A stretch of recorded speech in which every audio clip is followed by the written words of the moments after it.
Assalamualaikum warahmatullahi wabarakatuh. Sebelumnya izin memperkenalkan diri, saya Zalia Fatimah Dina dengan NIM 122705027 dan di sini saya akan sedikit memaparkan mengenai 3 page yang ada dalam aplikasi kami. Kemudian untuk pembagiannya sendiri di sini ada beberapa pages dan untuk super admin, update admin dan juga update wifi itu akan dijelaskan oleh Ahmad Ridho Rifai.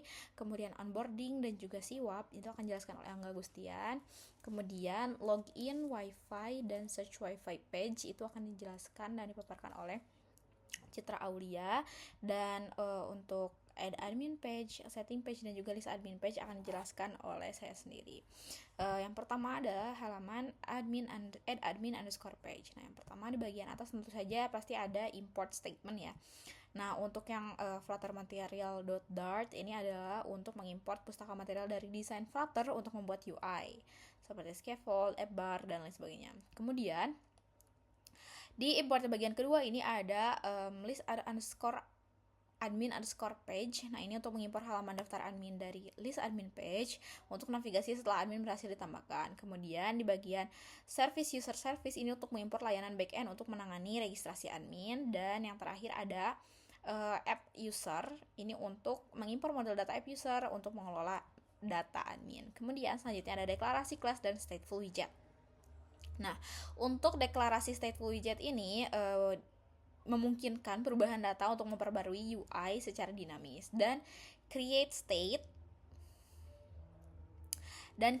ini fungsinya untuk menghubungkan widget ini dengan state underscore add admin page state, tempat logika aplikasi dan data dikelola. Kemudian ada property dan variable, atau yang ini ya, deklarasi controller dan variable. Nah, yang pertama ini ada underscore name controller, itu fungsinya untuk hingga underscore confirm password controller, ini fungsinya untuk mengontrol input teks untuk nama, alamat, email, kata sandi, dan konfirmasi kata sandi ya, ini sesuai ini. Kemudian ada underscore user service. Nah, ini tuh instance dari user service untuk memanggil fungsi backend. Kemudian ada underscore select gender, ini untuk menyimpan nilai gender yang dipilih dari dropdown, dan defaultnya itu adalah laki-laki atau L gitu. Kemudian ada fungsi untuk menambahkan admin. Nah, yang pertama ini ada input validation, memastikan kata sandi dan konfirmasi kata sandi ini cocok. Kemudian akan menampilkan pesan kesalahan jika tidak cocok, akan menampilkan snack bar kata sandi tidak cocok. Nah, itu akan ditampilkan seperti itu. Kemudian ada registrasi admin, ini memanggil register with email and password user service. Nah, ini jika berhasil akan menampilkan pesan sukses dan menavigasi ke list admin page, yaitu pesan suksesnya admin berhasil ditambahkan. Dan jika ada kesalahan, ada error handlingnya, itu menampilkan pesan kesalahan jika terjadi kegagalan saat menambahkan admin, yaitu menampilkan snack bar gagal menambahkan admin. Kemudian untuk UI halaman tambah admin sendiri, ini ada yang pertama ini ada scaffold ya. Jadi ini struktur utama halaman. Kemudian ada app bar, ini header dengan tombol kembali, ada tombol return. Kemudian juga ada ada padding juga, jadi memberikan jarak di sekitar elemen-elemen dalam halaman seperti itu di dalam bodinya. Kemudian untuk app bar sendiri ini ada background colornya, itu kami menggunakan white seperti yang sudah dipaparkan dalam teori. Jadi warna palet utama kami ini putih dan juga hijau. Kemudian ada automatically imply leading, jadi tombol kembali untuk ke navigasi ke halaman sebelumnya. Kemudian juga ada title nih untuk menampilkan teks tambah admin seperti itu. Kemudian untuk di bagian bodinya sendiri, ini paddingnya memberikan ruang sebesar 20 pixel di semua sisi. Kemudian juga di bagian list view ya. Nah, untuk di bagian list view-nya ini membuat daftar input formulir yang dapat digulir seperti itu nih. Kemudian ada komponen input formulir. Yang pertama ini ada menampilkan label nama ya formulirnya itu, dan juga memanggil fungsi build text field ya. Nah, ini bagian di bawah size box ini ada build text field untuk membuat input teks dengan placeholder, masukkan nama. Kemudian juga selanjutnya ada drop down jenis kelamin ya. Ada build gender drop down nih. Untuk yang semuanya alamat, jenis kelamin, untuk yang alamat juga sama menggunakan text field. Sedangkan untuk jenis kelamin ini kami menggunakan gender drop down. Jadi memanggil fungsi build gender drop down untuk membuat drop down pilihan gender. Kemudian ada juga fungsi reusable di dalam widget build text field ya ini. Fungsi reusable-nya pertama ada text field. Nah, ini ada controller, ini menghubungkan input dengan controller masing-masing. Kemudian juga ada obscure text, ini menyembunyikan teks untuk input kata sandi. Dan kemudian ada input decoration, ini untuk mengatur dekorasi seperti border, placeholder dan juga color ya. Kemudian juga selanjutnya ada widget untuk build gender drop down. Nah, ini yang pertama ada value ya. Value-nya ini gender yang terpilih saat ini. Jadi ketika memilih salah satu opsi di antara laki-laki dan perempuan, itu value dari underscore selected gendernya itu akan berubah. Jadi akan memperbarui underscore selected gender saat pilihan berubah seperti itu. On change ya, itu on change. Kemudian juga kembali lagi ke widget build, juga di sini ada size box ya. Tadi terlewat, ini ada size box, ada tombol tambah.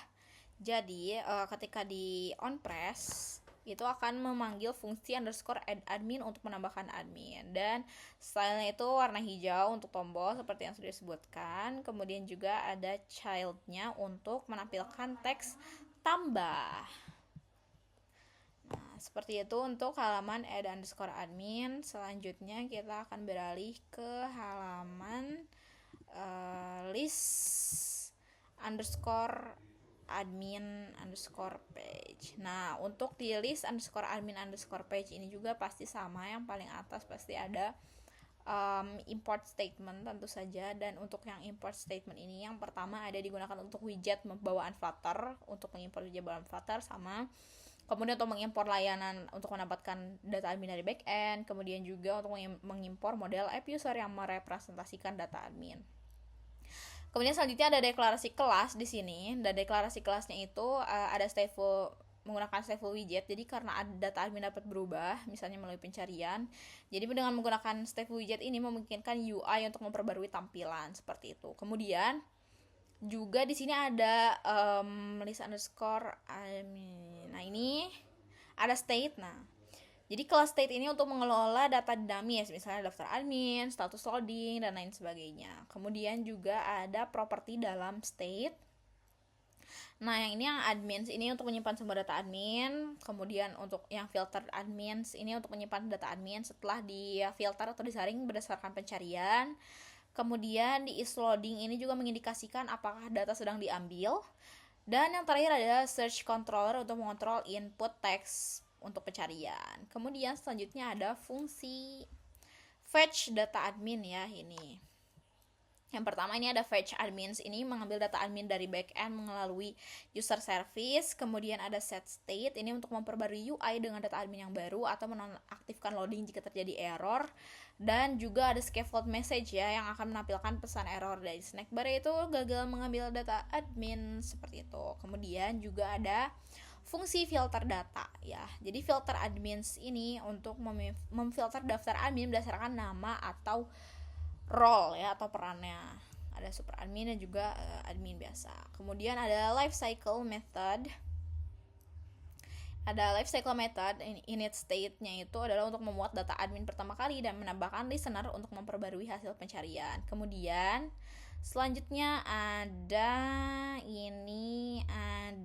fungsi navigasi bottom navigation ya. Nah, ada on item tab, ini untuk mengatur navigasi berdasarkan item yang dipilih pada bottom navigation bar. Kemudian selanjutnya juga di sini ada fungsi memotong nama. Jadi akan memotong nama admin jika terlalu panjang agar terlihat lebih rapi di UI. Jadi hanya 25 karakter. Kalau misalnya lebih itu akan menampilkan titik-titik apa yang namanya. Seperti itu. Kemudian juga ada widget app bar nih. Nah, app bar ini menampilkan navigasi atas dengan tombol back, tombol judul, dan juga tombol tambah admin. Nih, ada admin, cari nama, seperti itu. Kemudian untuk widget text field untuk pencarian.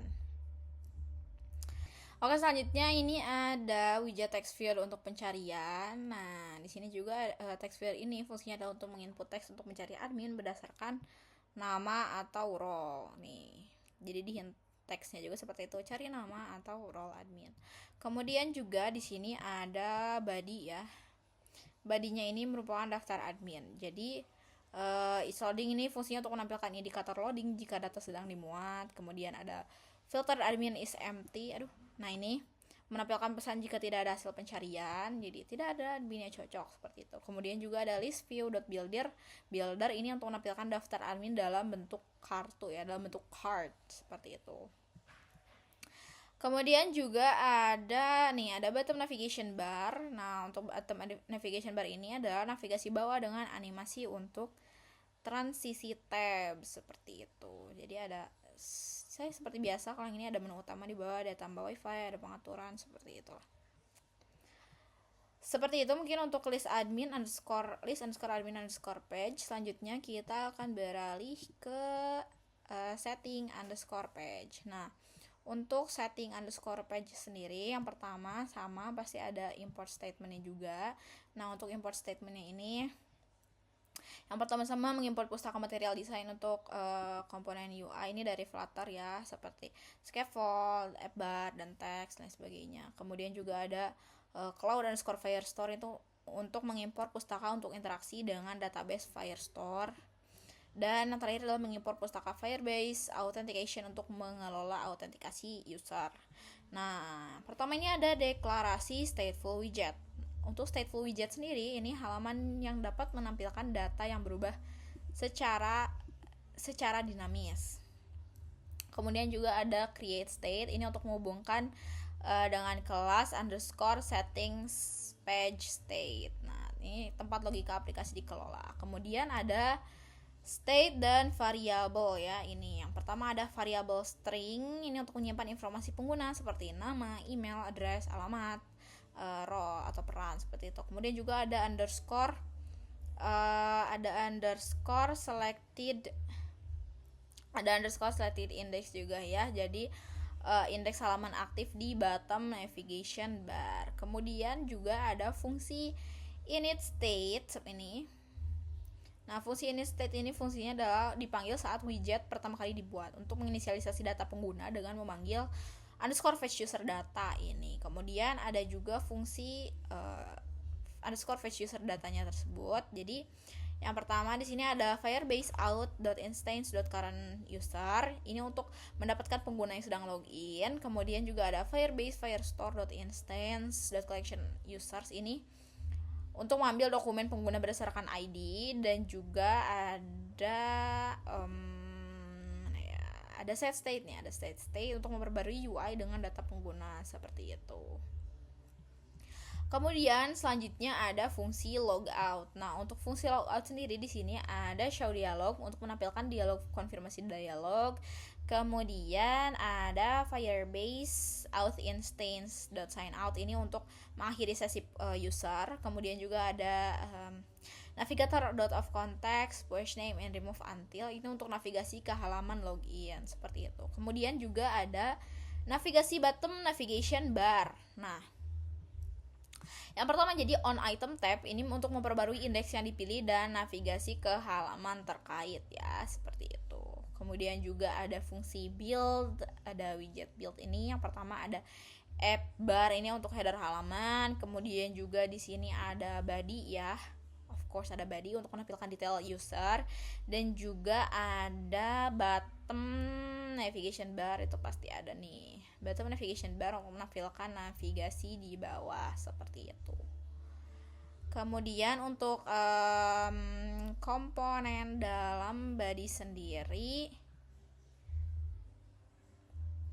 ini ada widget underscore build info tile. Nah, ini tuh untuk yang label ini untuk nama informasi seperti email atau alamat dan sebagainya. Kemudian kalau misalnya value ini nilai data dari user. Kemudian juga di sini ada size box. nya itu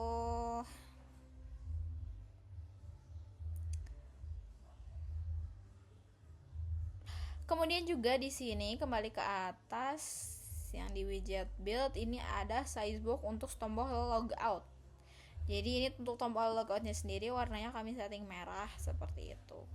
Kemudian juga untuk bottom navigation bar ini akan menampilkan 3 item navigasi dengan icon dan juga label seperti itu.